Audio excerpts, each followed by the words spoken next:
Let's turn that corner pantry into a beautiful butler-style pantry. You're on your way to building your base cabinet frame. You've planned all of your layout, your measurements, and your dimensioning. Now it's time to create your cut list. We're going to share with you our cut list and rip list to be able to make the left side of the base cabinet frame. And if you're watching this and wondering, why wouldn't I just go to IKEA or another hardware store and buy a frame? Why would I want to build one from scratch? First of all, you can build your cabinet to be an exact fit for your pantry to maximize your space. We've shown you how to do that in the last step. And secondly, you can choose how much weight you're going to put in your drawers or shelves based on how you build your frame, not based on the restrictions of the cabinet that you buy. This way you can put whatever you want in your pantry and maximize your pantry space and functionality. Our top tip number 2 is to create your detailed cut list. So go ahead, grab your pencil, eraser, a notebook, and your measurements from part 2, our dimensional drawing, and let's make our cut list. First, we need to create a numbered list of all the parts that we're going to need to create our base cabinet frame. The first one is our stiles. There's going to be a left, a right, and 2 center stiles with this design that we've created. Remember, stiles are the vertical pieces. So now look at your dimensional drawing and you can see the measurements that we created on our drawing for our stiles. Then we're going to make note of the exact measurements and the number of pieces that we're going to need. And don't worry, the detailed cut list for this design is going to be available for you at tomaricmecrazy.com. And the link is in the description below.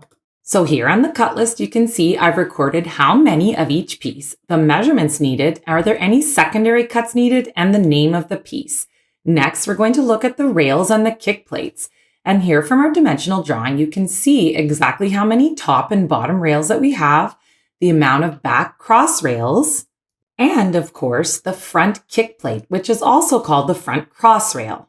We decided to make these each 4 inches wide.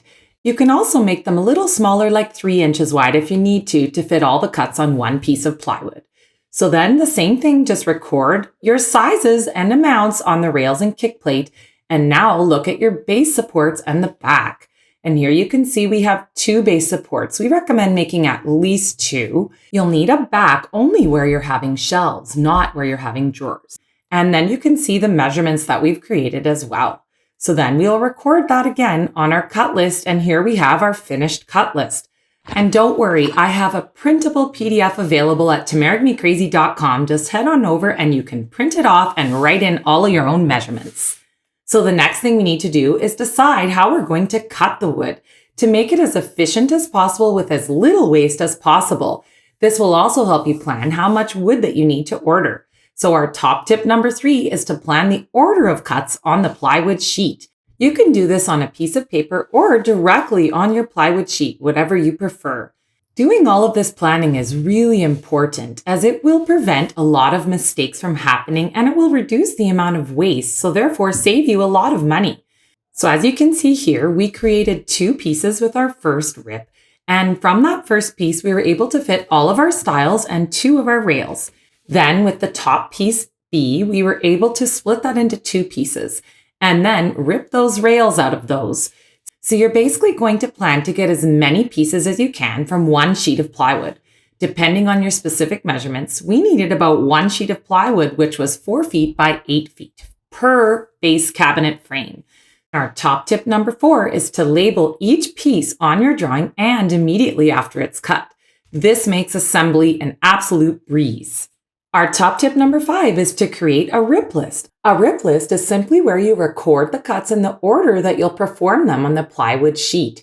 This really helps with planning and makes your time in the shop a lot easier and faster. So you're simply going to use your cut list and your drawing plan that you've done on the plywood to create a step-by-step ordered list of all the rips and cuts that you need. So this is where we're going to put all of our rips and cuts in a logical order. We're going to record the number of each cut that's needed, the measurements that are needed, and the name of the piece. We've created this rip list in a PDF that you can print off at turmericmecrazy.com, where you can just fill in your blanks of your measurements and be able to easily create a rip list. We're so excited as we're now ready to move on to the final step and build the cabinet frame. So join us next time when we're going to show you how easy it is to build your frame now that you've done all of your planning, created your cut list and your rip list. See you then! Please like and subscribe to our channel to find out when our next video comes out.